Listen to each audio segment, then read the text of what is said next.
మంచిర్యాల జిల్లా జన్నారం మండలంలోని పలు గ్రామాల్లో ఖానాపూర్ ఎమ్మెల్యే వెడ్మా బొజ్జు పటేల్తో మంత్రి సీతక్క కలిసి ఎన్నికల ప్రచారాన్ని నిర్వహించారు. తిమ్మాపూర్ గ్రామానికి చేరుకుని హనుమాన్ మందిరంలో ప్రత్యేక పూజలు నిర్వహించారు. రాంపూర్ గ్రామంలో ఉపాధి హామీ కూలీలతో ముచ్చటించరామే. ఈ సందర్భంగా సీతక్క మాట్లాడుతూ కేంద్రంలో మరోసారి బీజేపీ ప్రభుత్వం ఏర్పడితే రాజ్యాంగానికి తీవ్ర ముప్పు వాటిల్లి భారతదేశంలో మనం పరాయి వాళ్లలాగా బతకాల్సి వస్తుందని మంత్రి సీతక్క విమర్శించారు. నరేంద్ర మోదీ మళ్లీ ప్రధానమంత్రి అయితే ఆయన దోస్తులు దేశాన్ని మరింతగా దోచుకుంటారని వ్యాఖ్యానించారు. కాంగ్రెస్ చేపట్టిన అభివృద్ధి సంక్షేమ పథకాలను వివరించి చేతి గుర్తుకు ఓటు వేసి ఆత్రం సుగుణను గెలిపించాలని కోరారు.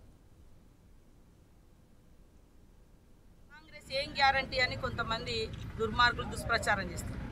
అందుకని ఇక్కడ జరుగుతున్న మేము ఇట్లా వెళ్తుంటే ఇక్కడ జరుగుతున్నటువంటి ఉపాధి హామీ కడివేను ఉపాధి హామీ చట్టం కాంగ్రెస్ పార్టీ భూమి లేనటువంటి పేదలకు పని దొరకనటువంటి శ్రామికుల కోసం ఆనాడు యూపీఏ చైర్పర్సన్గా సోనియమ్మ ఇచ్చినటువంటి చట్టంతో ఈరోజు ఉపాధి హామీ చట్టం 100 రోజుల పని వర్కులు నడుస్తున్నాయి.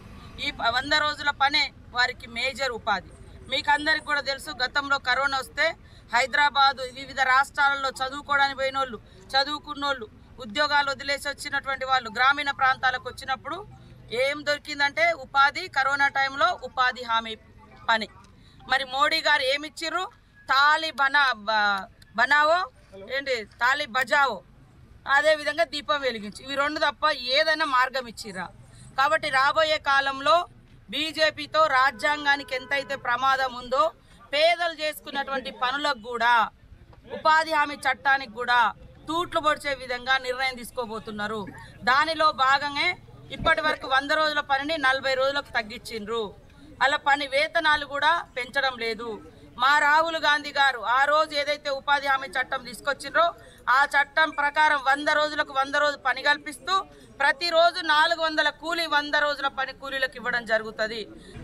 కాంగ్రెస్ ఏం